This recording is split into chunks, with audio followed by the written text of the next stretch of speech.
প্রত্যেক অ্যাক্টরের না নিজেকে মনে হয় যে আমি আন্ডাররেটেড। একটা সিনেমার মধ্যে শিল্প যতটা আছে ব্যবসাও ততটা আছে, কিন্তু আমার প্রায় প্রত্যেক সিনেমা দেখেই মনে হয় আরে এই রোলটা তো আমি হলে এইভাবে করতাম। বিগ বসে কোনো স্ক্রিপ্ট হয় না।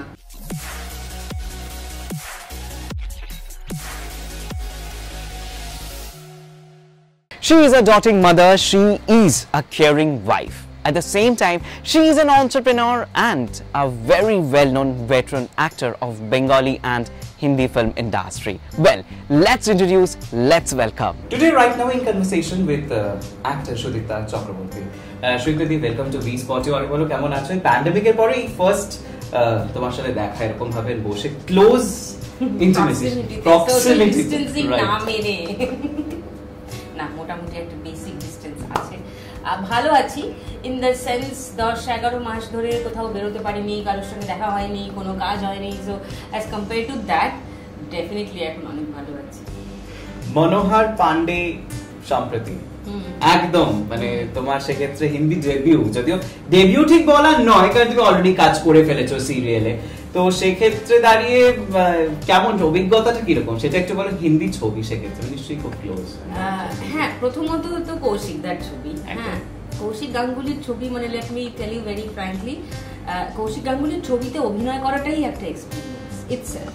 হ্যাঁ, সেটা কি ভাষা সেটা পরের কথা আর কি, কারণ কৌশিকদার ছবিতে না মানে প্রথমত অফ শট অনেক কিছু শেখা যায়। কৌশিকদের ইউনিটটা এত সুন্দর, আমি বরাবর দেখেছি, এই নিয়ে আমার 3টে ছবি হলো কৌশিকদের সঙ্গে, তারপর টেলিভিশনে ছিল, এত ইনসিঙ্ক পুরো ইউনিটটা, খুব ভালো লাগে। প্রত্যেকে তার নিজের কাজ জানে, কোনো কাজ নিয়ে কোনো কনফিউশন নেই। আর কৌশিকদা অভিনয় করানোর ক্ষেত্রে নিজে এত ভালো অভিনেতা বলে এত সুন্দর করে যার যার থেকে যার যার মতো করে পারফরমেন্স বার করে নিতে পারেন। আর অফ শট কিছু কথা হয়, কিছু গল্প হয়, কিছু ইন্টারাকশন হয়, সেগুলো মানে ট্রেজার করার মতো। আর তার সঙ্গে তো আমার এবারে উপরি পাওনা হলো রঘুবীরজির সঙ্গে একটা ফ্রেম শেয়ার করা, বা সৌরভ শুক্লার সঙ্গে একটা ফ্রেম শেয়ার করা, বা সুপ্রিয়া পাঠক কাপুর, তার সঙ্গে মানে ছোটবেলা থেকে এদের পর্দাতেই দেখে এসেছি। হঠাৎ একসঙ্গে এক ফ্রেমে অভিনয় করছি, একই লোকেশনে আমরা আছি, একই ব্যান্ড শেয়ার করছি, মানে এইগুলো ভাবলেই মানে কিরকম একটা মনে হচ্ছে মানে এখনো স্বপ্নের মধ্যেই আছি। তো সব মিলে খুবই ভালো। হিন্দি সিরিয়াল যখন করেছো তো সেক্ষেত্রে সেখান থেকে আর এখনের যদি আমি বলি যে এখনের সুদীপ্তা চক্রবর্তী, সেক্ষেত্রে কি কি তুমি দেখেছো বা কিভাবে ফিল করেছো এই ফুল এজে এই হিন্দির মুভমেন্টটা? দেখো, আমি যখন হিন্দি সিরিয়াল করেছি অনেক ছোট বয়সে, মানে একটা সিরিয়াল আমার মনে আছে আমি পঙ্কজ কাপুরের মেয়ের চরিত্রে অভিনয় করতাম, ঠিক আছে। তো তখন পঙ্কজ কাপুর মানে আরো রকিং, হ্যাঁ। তো সেই সময় তার সঙ্গে ফ্রেম শেয়ার করা, তার সঙ্গে কাজ করা, আর তখন না টেলিভিশন সিরিয়াল একটা অদ্ভুত সিনসিয়ারিটি নিয়ে কাজ হতো এবং খুব কমফোর্টেবলি কাজ হতো। মানে এখনকার মতো আমি যেটা শুনি এখনকার টেলিভিশনে যে অভিনেতারা আসছেন, নিজের শটগুলো নিজের লাইন্সগুলো বলছেন, চলে যাচ্ছেন, সবাই এত ব্যস্ত, সবাইকে এক জায়গায় জড়ো করা যায় না, সেগুলো শুনে আমার ভয় লাগে। মানে ওইভাবে দিনের পর দিন অভিনয় করা ইজ এন আর্ট, মানে ওটা এখন যদি আমি টিভি করি আমাকে ওটা শিখতে হবে রীতিমতো। কিন্তু আমি যখন ছোটবেলায় হিন্দি বিভিন্ন সিরিয়ালে কাজ করেছি, তখন দেখো সুমন মুখোপাধ্যায়, হ্যাঁ, বা আমাদের কাবুলদা, ইন্দ্রনীল গোস্বামী, যারা কলকাতায় হিন্দি কাজ করতেন, বা এই যে পঙ্কজ কাপুরের সিরিয়ালটা বললাম, এটা ডিরেক্টর ছিলেন শ্রীরাম রাঘবন। তখন শ্রীরাম রাঘবনকে মানে ইন্ডিয়া ওয়াইড অত পপুলারিটি তার হয়নি। তো সুতরাং সেই সময় আমি দেখেছি যে শ্রীরাম কি সাংঘাতিক সিরিয়াসলি, মানে almost like making a film, পুরো ব্যাপারটা ওরকমই ছিল। তো তখন একটা অন্য রকমের একটা, মানে আমি খুব বয়স্ক মানে সাউন্ড করতে চাই না যে আগে সব ভালো ছিল এখন সব খারাপ, তা নয়, কিন্তু প্রায় ফিল্ম মেকিং এর অভিজ্ঞতাটাই টেলিভিশনে হতো। এখন যেমন একেবারেই অন্যভাবে টেলিভিশনে কাজ হয় সেটা হতো না। অ্যান্ড কামিং ফ্রম দেয়ার, আমরা যে ছবিটা করলাম হিন্দিতে মনোহর পান্ডে, যেহেতু it is a low budget film এবং এই কলকাতার শহরে শুট হচ্ছে, তো ওরকম মানে বিশাল এক্সট্রাভ্যাগেন্সা কিছু কিন্তু ছিল না। হ্যাঁ, খুব একটা ম্যাগনাম ওপাস কিছু হবে কিন্তু নয়, এটা একদম স্লাইস অফ লাইফ স্টোরি। তো খুব নিখুঁত কাজ হয়েছে, কিন্তু খুব লো প্রোফাইল মেনটেন করে পুরো কাজটা হয়েছে, উইচ আই লাভড। বেশ, এখানে আমার আরো একটা প্রশ্ন জাগছে, সেটা হচ্ছে যে কলকাতা তুমি বহু কাজ করেছো, প্রচুর অ্যাওয়ার্ডস পেয়েছো, সেক্ষেত্রে মাঝে মাঝে কন্ট্রোভার্সিজেও এসছে অ্যাওয়ার্ডসের, তুমি বাড়িওয়ালি নিয়ে আমি আচ্ছা মানে আমার অ্যাওয়ার্ড নিয়ে না তোমার অ্যাওয়ার্ড নিয়ে কন্ট্রোভার্সিস নয় but I am talking about যে ওই পার্টটাকে যদি আমি এখানে কানেক্ট করি তো সেক্ষেত্রে দাঁড়িয়ে তুমি কোন সময় মনে করো যে কোথাও একটা জায়গায় মানে কলকাতার মানুষজন একটু আন্ডাররেট করেছে তোমাকে বা এখন সেভাবে এক্সপ্লোর হয়েছে বা কিছু তুমি do you think so like that?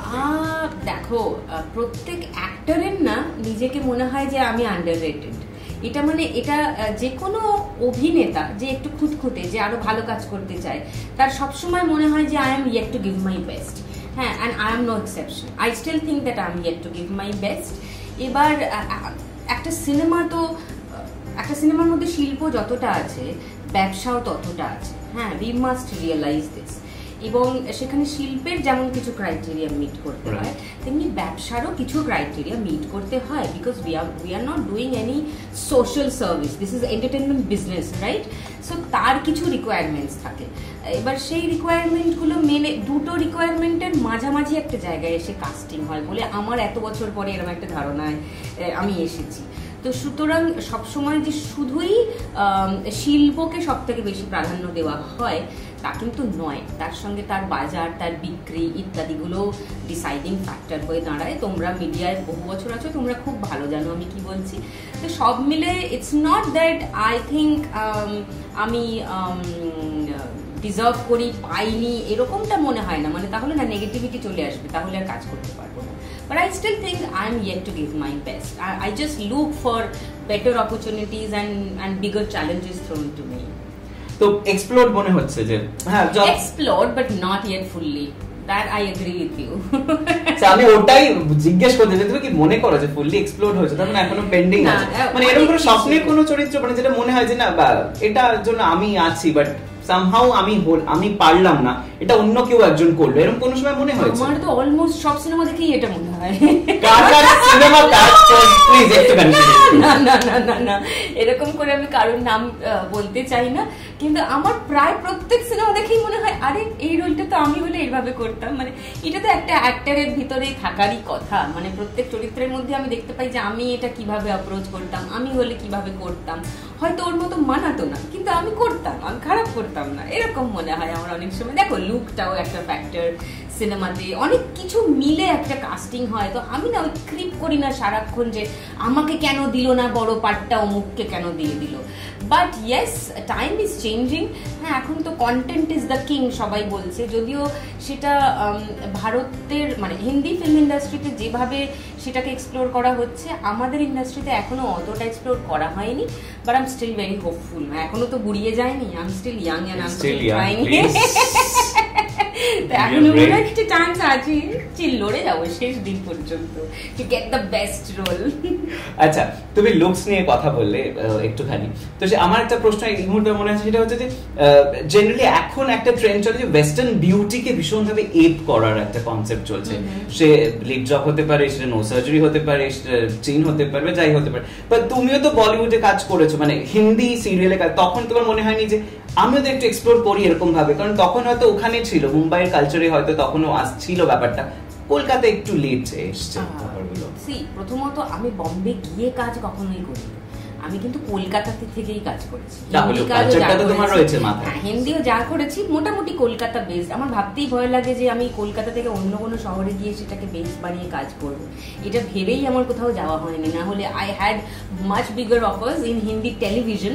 মানে আমি এখানকার কলকাতার আমার সহ অভিনেতা অভিনেত্রীদের নাম্বার সাপ্লাই করেছি, আমি নিজে যাইনি, ভয়ে যে আমাকে কলকাতার বাইরে মানে বম্বের মতো শহরে গিয়ে থেকে কাজ করতে হবে, এটা আমার একটা ভয়।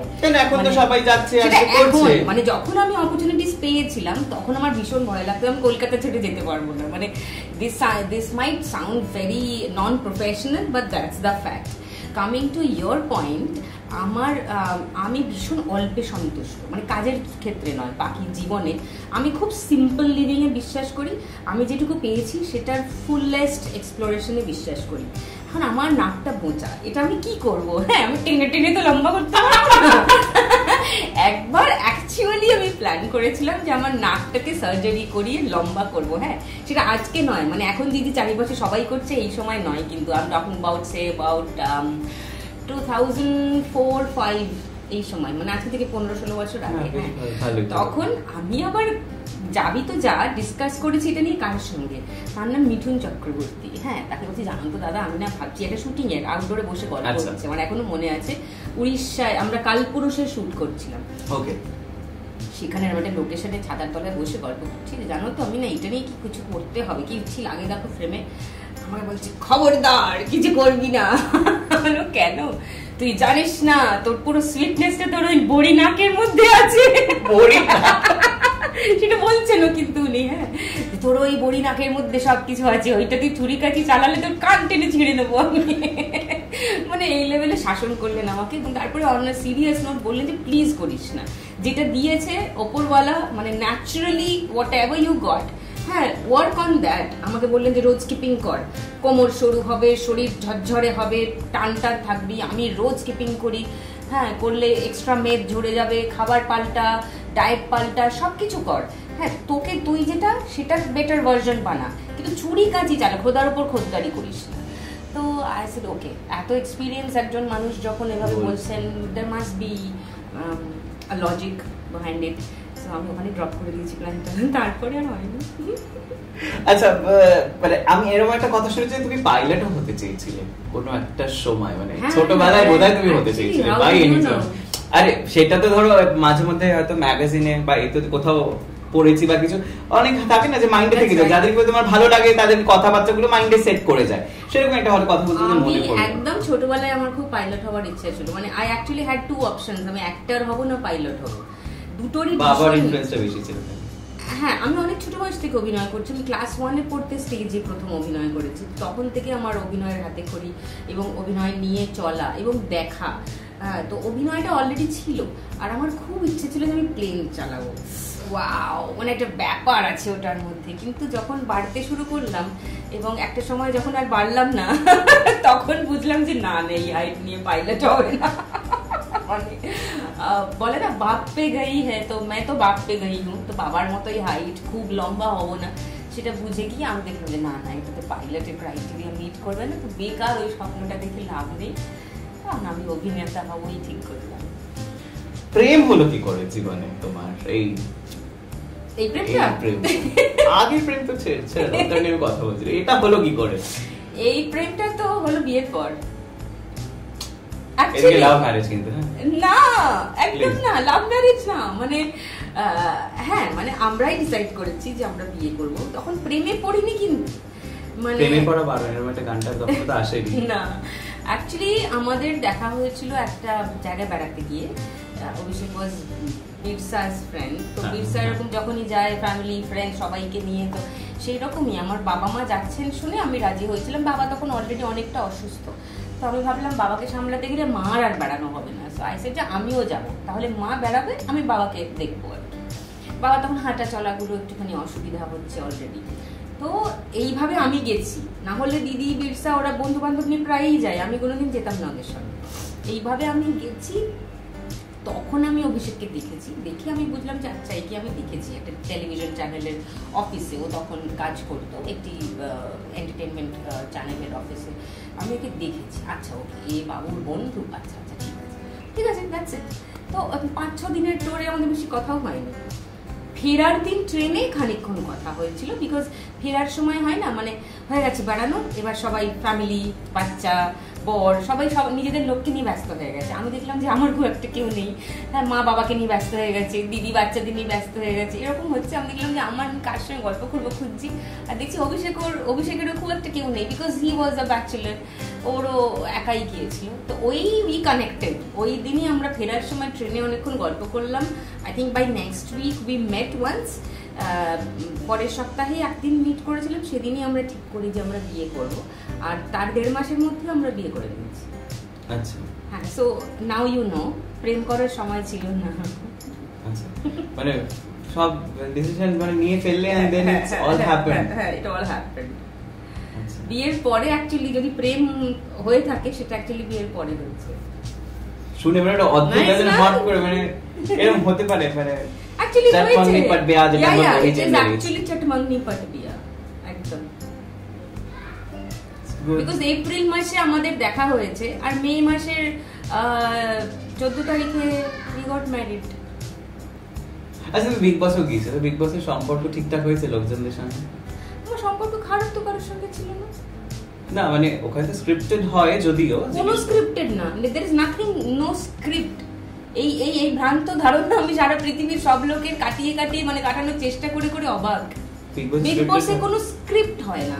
Big boss is a house যেখানে তুমি ঢুকে যাবে, দরজা বন্ধ হয়ে যাবে, এবং যতদিন তুমি থাকবে আর কোনো মানুষের সঙ্গে তোমার দেখা হবে না, আর কোনো কাগজ তুমি চোখে দেখবে না, কোনো পেন নেই, খাতা নেই, বই নেই, টিভি নেই, সাউন্ড নেই, মিউজিক নেই, কোনো ঘটনা নেই, কোনো নতুন লোক নেই, দের ইজ নাথিং। তো ন্যাচারালি ওই যে 8-10 জন 12 জন লোক থাকে, তাদের নিজেদের মধ্যে ইন্টারঅ্যাক্ট করতেই হয়, এছাড়া তো কোনো অপশন নেই। সো তোমরা বিগ বসে যা শোনো সেগুলো তাদের নিজেদের বলা কথা, কেউ কাউকে বলে দিতে বলে না। Never, it never happens. আমি বিগ বস হাউসে 3 মাস থেকে কথাটা বলছি, ইট নেভার হ্যাপেন্স। কেউ কারোর লিখে দেওয়া লাইন কোনোদিনও বলেনি। আচ্ছা আমি সবলি মানে এটা অদ্ভুতলে বিগতে একটা একদম মিথ, এটা মিথ, এটা myth. There is nothing scripted. তোমাকে যদি একটা ঘরের মধ্যে বন্ধ করে 2 মাস রেখে দেওয়া হয়, হ্যাঁ, তখন বুঝবে যে মাথাটা কিরকম খারাপ হয়, তখন তোমার ভিতরের আসল প্রবৃত্তিগুলো বেরিয়ে আসে, এটাই হয়। তো সেক্ষেত্রে সম্পর্কগুলো মানে তখন তো প্রচুর মানে ঝাড়কি জেতার লড়াই থাকে, প্রচুর কিছু ব্যাপার স্যাপার তার মধ্যে কন্টিনিউয়াসলি মাথায় চলে। সম্পর্ক কিছুতে কিছু আমি জেতার জন্য কিছু করিনি, যদি খুব মন দিয়ে দেখে থাকো, আলাদা করে কিছু, আমি যেটা আমি সেটাই। তো আমার অ্যাকচুয়ালি বিগ বসের পরে নতুন সম্পর্ক হয়েছে, মানে বিগ বসে যে ইয়াং জেনারেশন যারা ছিল, সম্পূর্ণা, বিক্রম, আইরিস, এদের আমি আগে কোনোদিন চিনতামই না, কোনোদিন দেখাও হয়নি। বিগ বস হাউসে গিয়ে দেখা হয়, এবং আজ প্রায় 8 বছর হয়ে গেছে। I am still very much in touch with Sampurna, Bikram, Iris. Iris কিন্তু এখানে থাকে না, বোম্বেতে থাকে, কিন্তু ওর সঙ্গে আমার রেগুলার টাচ আছে। বিক্রমের সঙ্গে, সম্পূর্ণার সঙ্গে রেগুলার টাচ আছে। তো আমি বন্ধু হারাইনি, বরং বন্ধু পেয়েছি নতুন করে। আর আমার ছোটদের সঙ্গে এমনি বেশি বন্ধুত্ব হয়। পলিটিক্স নিয়ে আপডেটেড থাকো মানে খুব কি? সারা বছর থাকি না, ওই ইলেকশনের আগে একটু, তো সারাক্ষণ ওই ফিডে ওইগুলোই আসতে থাকে বলে একটু দেখতে পাই। তো এখন কি আপডেটেড, মানে এখন আপডেট রাখছো কে যাচ্ছে কে আসছে কে গেল? খুব একটা ইম্পর্টেন্ট বিষয় নয় সেগুলো, আর কি আসছে কে যাচ্ছে এটা ইম্পর্টেন্ট নয়, জানো, বিশেষ বিশ্বাস করো, মানে মানুষ তার রুটি কাপড়া মাকানটা এনশিওর হচ্ছে কিনা is all that is important to me, nothing else matters. সবই বুঝলাম, কিন্তু যেটা হচ্ছে যে একটা শিবির থেকে একটা শিবির একটা যাওয়ার প্রবণতা এখন বেড়ে গেছে somehow. No comments on that. না, তোমাকে কমেন্টস করতে হবে না, আমি সেটা বলছি না, জাস্ট আমার তোমার থেকে জিনিস জানার যে ডু ইউ থিংক সো যে এটা হলে পরে বা যার দিকে আমরা সবাই ঝুঁকে যাচ্ছে, সেক্ষেত্রে আমাদের এন্টারটেইনমেন্ট ইন্ডাস্ট্রি যেভাবে ক্ষতিগ্রস্ত হয়েছিল, বা এখনো কেউ কেউ বলে যে হালকা বেঁচে পড়তে আছি, নতুন কেউ আসলে পরে হয়তো একটু আপডেটেড হব, একটু আপলিফটেড হব, তুমিও কি তাই মনে করো?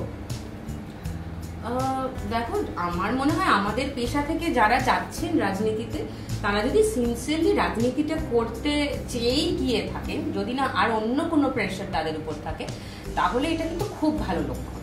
কারণ তারা যদি সিনসিয়ারলি রাজনীতিটা করেন, তাহলে সেখানে শিল্প মনস্ক এবং আমাদের টেলিভিশন, ফিল্ম, থিয়েটারের মানুষজনদের কিছু একটা রেপ্রেজেন্টেশন সেখানে থাকবে।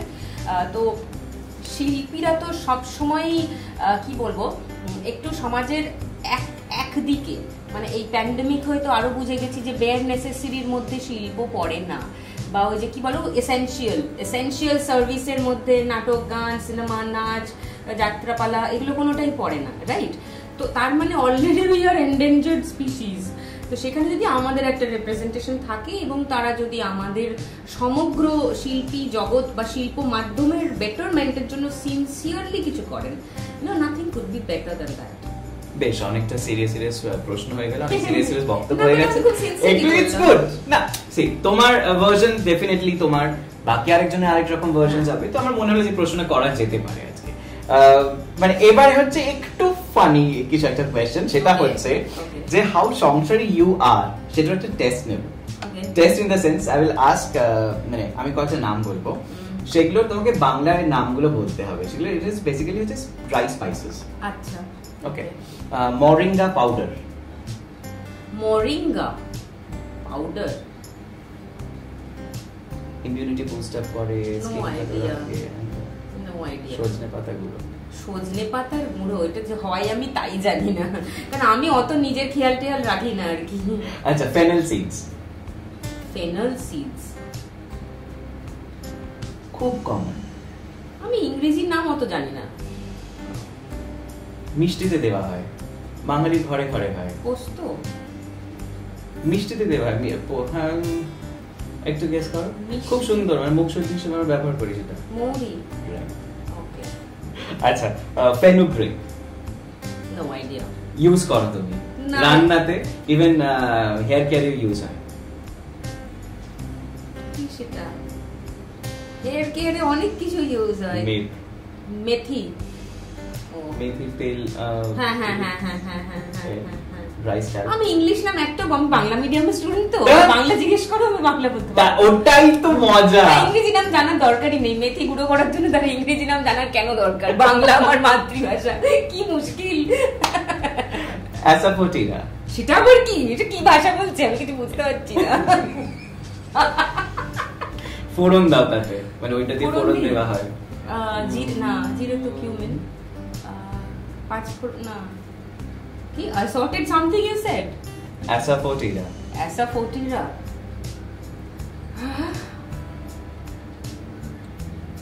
Hing. Right. Wow. আর carom seeds. Carom seeds সেটা কি? ওটাও আমরা খাই, এটা মুখ শুদ্ধি হতে পারে, সেটা অনেক সময় রান্নাতে অনেক সময় দিই, এটা হলে অনেক সেগুলো রান্নায় দিয়ে সেটা খাওয়া দাওয়া হয়। কিন্তু কি জানে বাবা, তো বাটা বাটার সময় কোথায়? সব তো গুঁড়ো। ওটাও গুঁড়ো পাওয়া যায়। ক্যারম সিডস কাকে বলে বলো? একটু ঝাঁঝ ঝাঁঝ হয়। কিউ দিয়ে চলেছে। সরষে? সরষে তুমি মুখ শুদ্ধি দাও? ও না, জোয়ান। রাইট। ওকে। 2। আচ্ছা, এবার একটুখানি ভেজিটেবলস এ যাই। আচ্ছা। হ্যাঁ, galangal. Galangal is a very common name. সেটা কি? তাই না। আমাদা। আমাদা? আমি আমাদার খুব রান্না টান্না করতে পারি না। আচ্ছা, রিচড গোড? লাউ? না, গোড ইজ লাউ, বাট রিচ আছে, তাহলে তো এটা লাউ। রিচ গোড। তোর মেয়েকে তো পড়াতে হয় ভেজিটেবলস। এটা কি চাল কুমড়ো? তুমি বলো। মানে এটা আমরা পোস্ত দিয়ে খাই, এই সবজিটা আমরা পোস্ত দিয়ে খাই। চিচিঙ্গে বা ঝিঙে? রাইট। ওকে। জি। Indian gooseberry? এটা কমন, এটা তুমি জানো। Indian gooseberry? ইন্ডিয়ান অফ করলাম শুধু গুজবেরি। No idea. আমলা? কি বলো এটা? ও আচ্ছা, আমলকি। আমলকি, হ্যাঁ রাইট। কি হচ্ছে সুদীপ্তা দিয়ে? জানি না আমি নামগুলো, এগুলো কি করে জানো? তোমার মেয়েকে পড়াতে হচ্ছে। মেয়ে এখন গুজবেরি পড়ছে না, দেরি আছে। ব্রিঞ্জল অভ্যেস করাতেই অবস্থা খারাপ হয়ে যায়। আচ্ছা, বিটার গোড? বিটার গোড যেন কাকে বলে? কুমড়ো? না না, কুমড়ো। ও আচ্ছা, করলা। করলা, হ্যাঁ। মানে করলা। হচ্ছে করলা, রাইট। হ্যাঁ। আচ্ছা, elephants food? Elephants food? Tata? হাতির মতন পা, তাহলে তোমার কোনটা আসবে? হাতির মতন পা কার? ওই চিচিঙ্গা। চিচিঙ্গা তোমার হাতির মতন পা? ওল? ও ওল। সি লাইক কত বড় না? ওকে, হ্যাঁ। এই হলো কি বিষয়? আমি জিরো। এটা কি প্রশ্ন? না, মনে হলো যে না, অসম্ভব, এত ইংরেজি নাম তো ইম্পসিবল, বাংলায় তো বলে দেব। আচ্ছা, কয়েকটা কুইকিজ আছে, জাস্ট প্রশ্ন করবো তোমাকে, জাস্ট যার যার নাম মনে আসবে তুমি সেটা বলবে, ঠিক আছে? সলমান খান অফ টলিউড? সলমান খান অফ টলিউড? কারোর অত বিক্রি নেই, বিশ্বাস করো, একজন থাকলে বলে দিতাম, কেউ নেই। আর অত অন্ধ ফ্যান ফলোইং সেইটা এখানে নেই। এখানকার মানুষ খুব ক্রিটিসাইজ করেন, তো ব্লাইন্ড ফ্যান ফলোয়ার্স কারোরই নেই। Dawood Ibrahim of Tollywood? এই রে, টলিউডের? হ্যাঁ, মানে বাংলা ইন্ডাস্ট্রি। দাউদ ইব্রাহিম মানে ডন? আমি সব। তুমি তো আমাকে ইশারা করছো প্রসেনজিৎ বলার। না, আমি একবারও বলিনি এটা।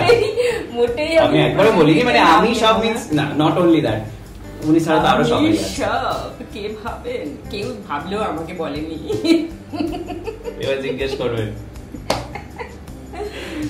বলো। যাই না, উত্তর দিচ্ছে না, শোন প্রিটি, হ্যাঁ শুধু হেসে পার করে দিচ্ছে। ডিপ্লোম্যাটিক। করণ জোহর অফ টলিউড। ওর বাবারে, মানে কন্ট্রোভার্সি, যে সারাক্ষণ সব গল্প তার পেটে রয়েছে, সব গল্প পেটে রয়েছে, দরকার পড়লে সে চুরি থেকে বের করে। এই রে আছে নিশ্চয়ই। আমি এত টলিউডের লোকজনদের সঙ্গে কম আড্ডা টাড্ডা মারি না, কি মুশকিল। আমি এত নিজের জগতে থাকি, নিজের বন্ধু বান্ধব, নিজের পড়াশোনা, নিজের নাটক দেখা, বই পড়া। আমি একদম মানে আমার কোনো টলিউড গ্রুপ সেই অর্থে নেই যার কাছে প্রচুর গসিপ থাকবে, ভীষণ গল্প করবো। আমি ভীষণ বোরিং, কারোর কথা মনেই পড়ছে না। করণ জোহর কে? এই প্রশ্নগুলো তাহলে আজকে ভাববে, নেক্সট আবার দেখাবে। গসিপ থাকে ভাবার চেষ্টা করছি। অনিরুদ্ধ চাকলাদার, ইয়েস পেয়েছি নাম। তাহলে অনিরুদ্ধকে ধরতে হচ্ছে কি কি গল্প আছে, ভাইয়া ছাড়ো তুমি তাড়াতাড়ি করে। আচ্ছা, best compliment receive so far? মানে আমার পারফরম্যান্স নিয়ে যেভাবেই হোক। মানে আমার সব থেকে আমি ভালোবাসি আমার পারফরমেন্স নিয়ে কেউ কমপ্লিমেন্ট করলে। সেখানে আমি একাধিক এমন সব কমপ্লিমেন্ট পেয়েছি যেগুলো একদম ট্রেজার করে লিখে বাঁধিয়ে রাখার মতো। এক্ষুনি মনে পড়ছে, যেমন আমার বাড়িওয়ালি রিলিজ করার পরে আমার কাছে ফোন এসেছিল একটা, আমি ফোন ধরতে তিনি বললেন যে আমি মৃণাল সেন বলছি। বললেন যে প্রায় 15-20 মিনিট ধরে যে বাড়িওয়ালির মালতী তাকে কতটা মানে তার কতটা ভালো লেগেছে তিনি সেটা বললেন, এবং তারপর ফোনটা তার স্ত্রীকে দিলেন। এবং গীতা সেন আরও 15 মিনিট আমার সঙ্গে গল্প করলেন এবং বললেন তুমি কিছু মনে করো না, আমি একটা কথা বলবো। আমি এখনো বিশ্বাসই করতে পারছি না যে তুমি আসলে একজন অভিনেত্রী, আসলে ওই বাড়ির ডোমেস্টিক সার্ভেন্ট নও। মানে ইউ আর সো বিলিভেবল। মানে এটা কি করে করলে তুমি এই বয়সে? মানে এই জিনিসগুলো আমার কাছে তো ডেফিনেটলি অনেক অনেক বড় কমপ্লিমেন্ট। জয়া বচ্চন যখন বলেছিলেন একটা অ্যাওয়ার্ড শোতে সবার সামনে যে বাড়িওয়ালিতে ইউ আর এক্সেলেন্ট, এবং আমি তখন জিজ্ঞেস করলাম যে মিস্টার বচ্চন দেখেছেন? বলে অফকোর্স উনি দেখেছেন এবং ভীষণ অ্যাপ্রিসিয়েট করেছেন তোমার কাজ। আই ওয়াজ ভেরি ইয়াং, তো এইগুলোকে মানে এখন যেমন কিছু একটা হলেই সেটা বিজ্ঞাপন বিজ্ঞাপন বিজ্ঞাপন, সবাই শোনো কি বলেছে সবাই দেখো, এসব তখন ছিলও না। তখন আমি পারতাম না, এখনো যে খুব ভালো পারি তা নয়, but these are the moments and you know reactions I have kept as treasures. মানে আচ্ছা, লোকে বলে ইউ লুক স্নবি, মানে এরকম একটা কথাও আছে। জানি না তোমার কি তাই মনে হয়? না, আমার কোনোদিনই মনে হয়নি। তোমাকে আজকে আমি কথা বলছি, বহু বছর ধরে তোমাকে আমি দেখছি, তো তোমার কি মনে হয়? লোকজন বলে, যারা আমার সঙ্গে মেশেনি তারা বলে, এটা আমি জানি। আর যারা আমার সঙ্গে মিশেছেন তারা আবার এটা শুনলে হু হু করে হেসে ফেলেন। মানে এটা কি করে কেউ বলে তোমার নামে বলে হেসে ফেলে, মানে তাদের কাছে এতটা জোক আর কি এটা। সো ওই একটা ইয়ে আছে, পাঁচিল আছে। পাঁচিলটা যারা টপকাতে পারে তাদের জন্য আমি একদম দারুণ। আচ্ছা, ম্যারেজ আর লিভ ইন? না, একদম লাস্টে চলে এসেছি। না ম্যারেজ, লিভ ইনের অনেকগুলো সমস্যা আছে। আমি কখনো লিভ ইন করিনি, but I have seen people living in for years and then suddenly something unexpected happens. খুব আনফর্চুনেট কিছু ঘটলে লিভ ইনের মধ্যে কোনো একজনের যদি ডেথ হয় বা অসুস্থতা হয় বা ইত্যাদি ইত্যাদি, তখনই ল কামস ইন। অ্যান্ড যেহেতু লিভ ইনের সেই অর্থে এখনো আমাদের এখানে লিগাল অ্যাকসেপ্টেন্স, ফ্যামিলি অ্যাকসেপ্টেন্স নেই, তখন যে মানুষটা রয়ে গেলেন তার জন্য যে কি কষ্টকর হয় বাকিটা, সেটা আমি দেখেছি চোখের সামনে একাধিক মানুষকে, বুঝেছো? মানে ধরো আমি কারোর সঙ্গে লিভ ইন করলাম, অ্যান্ড ইফ আই ডাই, হ্যাঁ সেই মানুষটা যার সঙ্গে ধরো আমি গত 10, 15, 20 বছর থেকেছি, তার তো সবার আগে অধিকার জন্মায় আমার লাস্ট রাইডস করার বা আমার সঙ্গে সেই যাত্রায় যাওয়ার। এবার যদি আমার পরিবার এসে তাকে জাস্ট সরিয়ে দেয়, that you are nobody, we are her family, তখন সেই মানুষটার কি অবস্থা হবে? তো আমি দেখেছি এগুলো একাধিক ঘটতে। তো আমার জন্য লিভ ইনের ভালো দিকগুলো যেমন আছে, খারাপ দিকগুলো ভীষণই গণ্ডগোলের, খুব কষ্টের। তো লিভ ইনে না যাওয়াই ভালো। বেশ, আমরা মোটামুটি তুমি যত মজার করতে চাইছো ব্যাপারটা, আমি তত সিরিয়াস করে দিচ্ছি। যাকে চাপ নেই। আচ্ছা, আমরা একদম শেষে চলে এসেছি, সামনে আবার দোল আসছে। তো সেক্ষেত্রে দোল বলতে তোমার কাছে এখন কোন জিনিসটা খুব বেশি মনে পড়ে বা খুব মিস করো? কারণ এখন তো প্রচুর কায়দার কালার্স, কায়দার অনেক কিছু, আমার সময় তো ছিল না। মানে আমিও এই টাইম পিরিয়ডে নই যদিও বাট স্টিল মানে না আমি যেটা সবথেকে মিস করি সেটা হচ্ছে প্রভাত ফেরি। সকালবেলা সবাই গান গাইতে গাইতে বেরোনো, পাড়ার সবাই মিলে। এখন না সারাক্ষণ আমরা বাড়ি পাল্টাতে পাল্টাতে আমাদের আর পাড়া, আমাদের রুট, আমরা শহর পাল্টে ফেলছি, জায়গা পাল্টে ফেলছি। অমুক জায়গায় বড় বিল্ডিং হচ্ছে সেখানে চলে গেলাম, তার থেকে আরো বড় একটা বিল্ডিং উঠলো 10 বছর পর সেখানে চলে গেলাম। এই করতে করতে আমরা রুট থেকে ক্রমশ তো হারিয়ে সরে যাচ্ছি। তো ওই যে আগেকার দিনে মানে আমাদের ছোটবেলায় আমরা সেজে গুজে অনেকদিন আগে থেকে রিহার্সাল দিয়ে ওরে গৃহবাসী খোলদার খোল লাগলো যে দোল গাইতে গাইতে পলাশ ফুলের মালা টালা পরে সেই আমরা আবির লাগাচ্ছি, আবির ছড়াচ্ছি, নাচছি, রাস্তা দিয়ে গাইছি, সেই সিম্পল মজাগুলো আস্তে আস্তে চলে যাচ্ছে। এখন আমি যেটা এনজয় করি, আমার বাচ্চা খেলে, হ্যাঁ আমি খুব একটা খেলি না, আমার মেয়েকে নিয়ে আমি খুব এনজয় করি বাড়ির নিচে প্রচুর। মানে আমার দোল খেলতে ভালো লাগে, কিন্তু দোল মানেই নেশা করা, দোল মানেই নেশা করে মানে অপ্রকৃতিস্থ হয়ে যাওয়া, এইটাতে আমার একটু অসুবিধা হয়। তো আমি একাধিক জায়গায় এক একবার গিয়ে দেখেছি যে দোলটা ব্যাকসিটে চলে গেছে, নেশা করাটা সামনে, ওটাই main. I don't feel comfortable. তো আমি ওই জন্য আমার বাচ্চা, দিদিদের বাচ্চা, তাদেরকে নিয়ে রং টং রাস্তায় যে আছে তাকে বেলুন ছুড়ছি, ওই যে বালতিতে জল নিয়ে, হ্যাঁ হ্যাঁ আমি ছুড়ি ছুড়ি। ছোটবেলায় আমার বাবা বালতি করে রং গুলো দিতেন, আমরা সেই পিচকারি দিয়ে বেলুন গুলো ফাটিয়ে আর তাক করতাম, কাকে মারো ওকে মারবো ঠাক পিঠে একটা করে বেলুন। তো এখন আমি ওদের জন্য বেলুন বানিয়ে নিই ওরজ করে, আমি ভীষণ মজা পাই।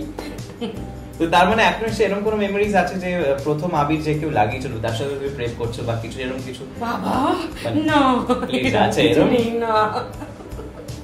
আমি বরাবরই মনে হয় আমি একটু গম্ভীর চাই, আমাকে আবির টাবির লাগাতে লোকে ভয় টয় পেত আমার ধারণা। আমার দিদির পুরোনো বয়ফ্রেন্ড আমাকে এখন বলে, বাবা তুই তো তোর দিদি বডিগার্ড ছিলি, তোর ভয় তোর দিদিকে আমরা কোনোদিন অ্যাপ্রোচ করতে পারিনি। আমি নাকি এত গম্ভীর ছিলাম ছোটবেলায়। ইস কি খারাপ বলো, খুব অন্যায়। আচ্ছা বেশ, আজকে আমরা এখানে আড্ডা শেষ করছি। মনোহর পান্ডে খুব খুব খুব সাকসেস পাক, আরো এরকম হিন্দি প্রজেক্ট আসুক। হিন্দিতে কি আমরা আবার দেখতে পাচ্ছি? নতুন কি আসছে? ওটিটি কে দেখতে পাবো? টেলিভিশনে পাবো কি তোমাকে? হিন্দি টেলিভিশন করতে গেলে তো আমাদের চলেই যেতে হবে। বাংলা টেলিভিশন মাসের মধ্যে বাংলা টেলিভিশনে, বাংলা টেলিভিশনে এরকম নয় যে অফার আসছে না, কিন্তু আমি কখনো করিনি এমন কিছু একটা চাই, বা কখনো বাংলা টেলিভিশনে এরকম চরিত্র আসেনি এমন একটা চরিত্র হলে হয়তো আমার টেলিভিশনে কামব্যাক করাটা ইট উইল বি ওয়ার্থ।